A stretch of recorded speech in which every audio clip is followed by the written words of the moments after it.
Salut à tous, je suis Rudy du blog Avis Mobile et bienvenue pour ce nouveau test qui va concerner le Elephone M2 qui m'a été envoyé par coolicool.com dont le lien se trouve dans la description.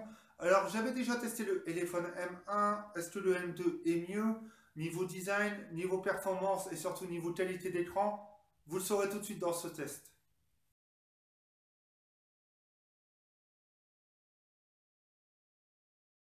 Alors pour commencer cette vidéo, on va faire le tour du smartphone, voilà, très rapidement, car j'avais déjà fait le déballage. Vous pouvez voir ça dans les fiches. Voilà, donc ici on a une entrée micro pour l'enregistrement vidéo. Ici le capteur frontal de 8 millions de pixels. Ici un écouteur, les capteurs de proximité. En bas un bouton Home qui fait 10 de scanner d'empreinte, un bouton retour, voilà, sensitif et menu.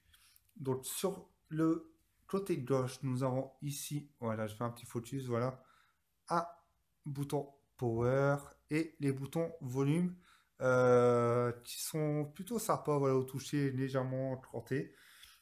Et sur la droite, ici, on a le port SIM et SD sur cette partie-là. Sur le bas, nous avons ici un port micro USB, une sortie audio encore pour l'enregistrement vidéo et ici un haut-parleur. Je ne sais plus si à droite ou à gauche. Voilà, en haut, on a la prise jack 3.5 et encore une entrée micro. On a ici des chanfreins voilà, blancs qui permettent de faire pénétrer les ondes, notamment Wi-Fi et réseau. Sur l'arrière, voilà, on a deux plaques en verre. Voilà, et sur le haut, le capteur dorsal de 13 millions de pixels et le flash LED, le logo téléphone dessus et quelques petites certifications. Voilà pour le tour du smartphone. Surtout, cette fois, vous avez un tout en aluminium, voilà, comme son petit frère, le M1, et des bordures, voilà, qui sont pas de 5D, mais on a une impression de, voilà, c'est un peu incurvé quand même sur le côté, mais bon, c'est juste une impression. On va passer tout de suite à sa fiche technique. Nous voilà sur CPU-Z, dont on peut voir que c'est du MediaTek MT6735, donc on est sur du moyen de gamme, avec 8 cœurs d'architecture ARM Cortex A53. Voilà, on a une puce graphique Mali T720, voilà, toujours ARM. On est sur du 5,5 pouces, ce qui nous fait en moyenne 400 pixels par pouce, mais vraiment en moyenne, sur un écran Full HD, donc 1080 par 1920p.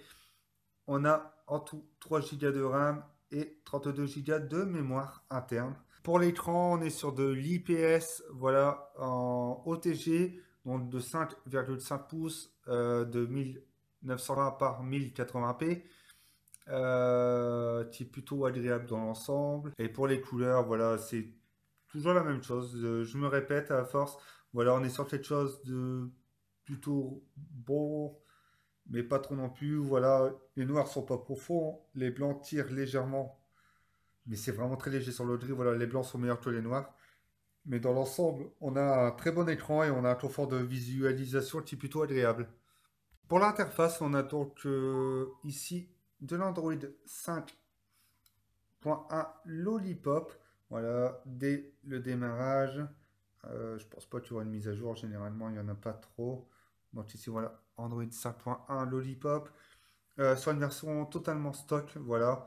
À part que ici, on n'a pas le Google Now Launcher, voilà, mais on est sur du stock. Voilà, le tactile est assez fluide. C'est super agréable à l'utilisation. Les couleurs de l'écran sont assez bonnes, mais j'ai l'impression qu'il manque un peu de détails.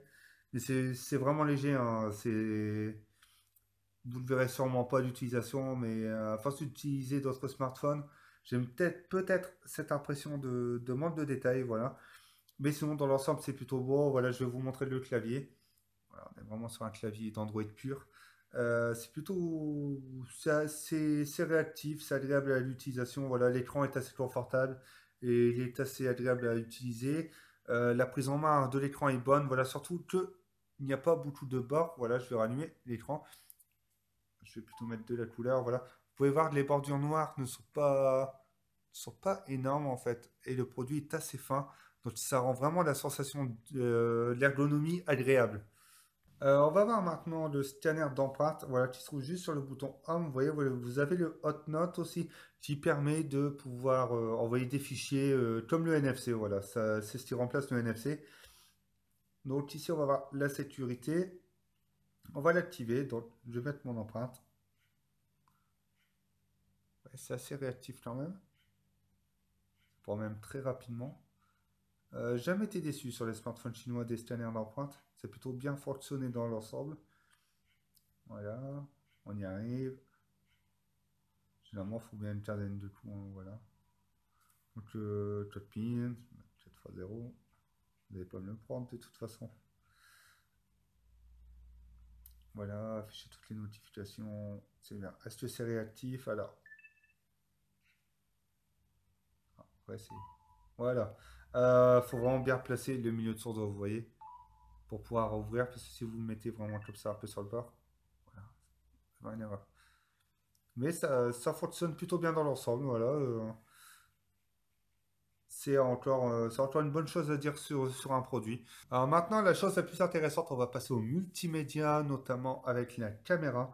Donc j'ai pris quelques clichés. Voilà, une grosse amélioration face au téléphone M1. Donc là, voilà, je vais mettre la rotation automatique. Voilà, on a quelque chose de plutôt bon dans l'ensemble. Voilà, les couleurs sont assez réalistes, on a du détail.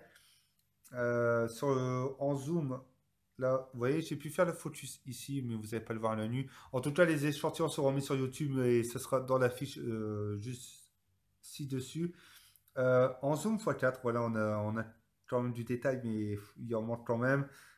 Sinon, dans l'ensemble, voilà, sur les clichés en bonne condition de luminosité, vous aurez quelque chose qui a du détail, des couleurs quand même plutôt bonnes, pas trop saturées. Et ici aussi, vous verrez dans les échantillons, j'ai pris ces panneaux. Et je ne sais pas si vous le verrez là, si on le voit à travers la caméra, voilà, ça fait plein de petits traits noirs comme ça, sur les parties blanches, et notamment que sur les panneaux. Et je n'ai pas trop compris pourquoi, voilà, ici aussi. Oui, je ne sais pas si c'était dû à la lumière quand j'ai pris les photos ou la caméra en elle-même. Je ne sais pas du tout. Ici, on a un mode panorama qui est assez correct dans l'ensemble.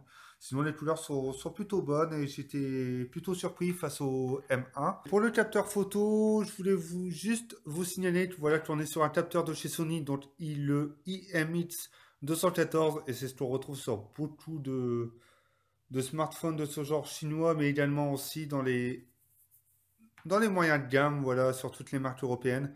Et c'est un capteur qui donne quand même quelque chose de très correct à l'utilisation, enfin, sur les clichés. Pour ce qui est de la musique et de la navigation Internet, bon, on va aller sur YouTube, pas de connexion, ça c'est pas encore mis. Voilà, ça c'est un problème que j'ai remarqué, je tenais à le signaler aussi.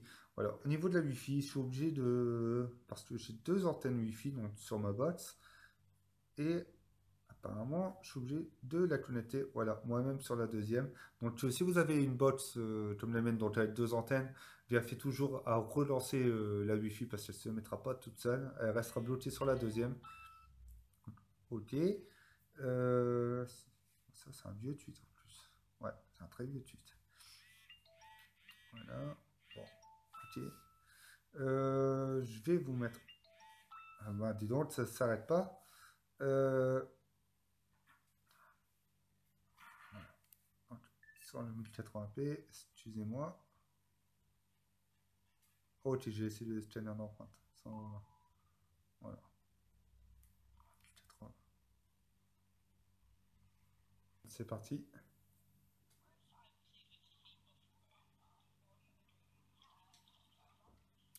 Ouh, salut. Alors, ça va arriver. Apparemment, ouais. Du mal à prendre cette Wi-Fi. Voilà. Je vais mettre directement ici. Used to call me on my cell phone. Late night when you need my love. Call me on my cell phone. Bon, ça rame un peu ici. Je pense que je dois avoir plusieurs appareils de connectés. Je sais pas. Dans tous les cas, vous voyez, c'est bruyant. C'est un peu. Il y a un peu de bruit sur ce son. C'est un peu dommage. C'est même sur la longue, ça casse les oreilles quand même. Voilà, pour Internet, on va faire un tour sur le blog quand même. On va vous montrer sa navigation. Voilà, qu'est-ce que je fais? Voilà. Log. C'est fluide, c'est réactif. Par contre, il faut un petit temps de chargement quand même pour les photos qui sont assez lourdes. Vous voyez, ça vient pas tout de suite. Ça met du temps à charger. Voilà, la page est là, mais le reste du multimédia n'apparaît pas tout de suite. Non, voilà, mais sinon c'est plutôt agréable, c'est plutôt réactif dans l'ensemble. On va passer tout de suite au jeu. Voilà, je vais lancer Sonic Dash. On va voir le temps qu'il met à se lancer.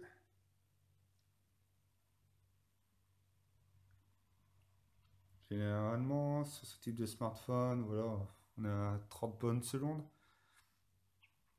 C'était plutôt vite. Là, sachant que j'ai désactivé la Wi-Fi, je vais vous le montrer. Voilà, c'est pas activé.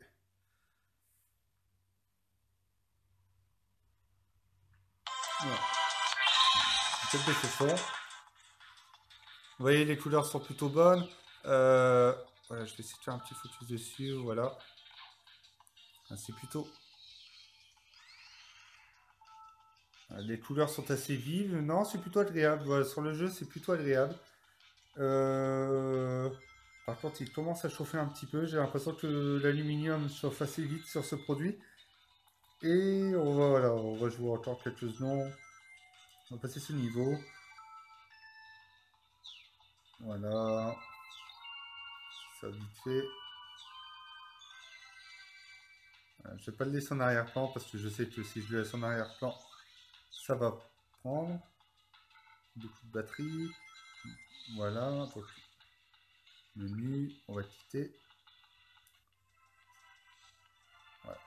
Quitter, oui.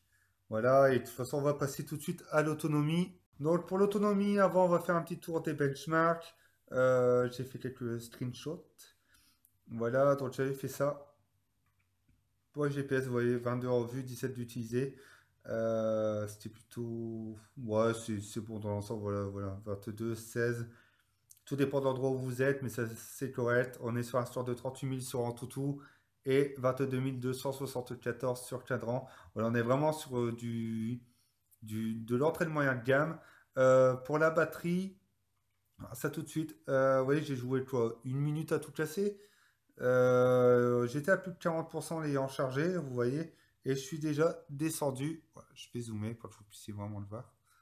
Je suis déjà à fond. Donc au final, vous voyez, je suis déjà à 36% alors que j'étais à 45 avant de commencer ce test. Ça a duré même pas 30 minutes d'utilisation. Je vais mettre en pourcentage, vous voyez. Ça a bien chuté quand même. C'est plutôt dommage, c'est même l'un des points négatifs voilà, de smartphone, c'est qu'il peut chauffer assez vite et en même temps, surtout avec les jeux, voilà, perdre de l'autonomie à grande vitesse et c'est vraiment dommage parce que tout le reste c'est assez bon dans le produit. Mais on va passer tout de suite à la conclusion. Pour conclure ce test, je vais vous donner mon avis sur ce Elephone M2. Alors comparé au M1, il a été nettement amélioré, donc déjà le design, voilà, avec les plaques en verre toujours présentes mais cette fois-ci en noir, rapprochant ce que Huawei sait faire et c'est plutôt intéressant. Un capteur dorsal plutôt intéressant, voilà, qui est très exploitable. Des bordures fines aussi au niveau de l'écran que j'ai apprécié. Et c'est surtout sa finesse, voilà, qui iPhone a toujours su travailler la finesse. Pour les points faibles, on a un écran assez lumineux, mais qui manque un peu de détails, voilà, malgré que les couleurs sont plutôt correctes à l'œil nu. J'aurais aimé voir quelque chose de plus puissant sur ce smartphone, c'est vrai. Pas de surchauffe connue et surtout une batterie qui est pas décevante mais qui aurait pu être quand même un peu mieux travaillée. Je ne sais pas si ça vient de l'interface ou quasiment carrément de la batterie, mais dans tous les cas j'aurais préféré voir quelque chose de plus lourd sur ce point-là. Comme dit au début de cette vidéo, vous trouverez ce produit notamment chez coolicool.com au prix de 160 euros. Donc un prix raisonnable au vu de sa fiche technique. Alors si vous avez aimé cette vidéo, n'hésitez pas à liker, partager, à vous abonner aux réseaux sociaux si vous le souhaitez. Si vous n'avez pas aimé, c'est votre droit.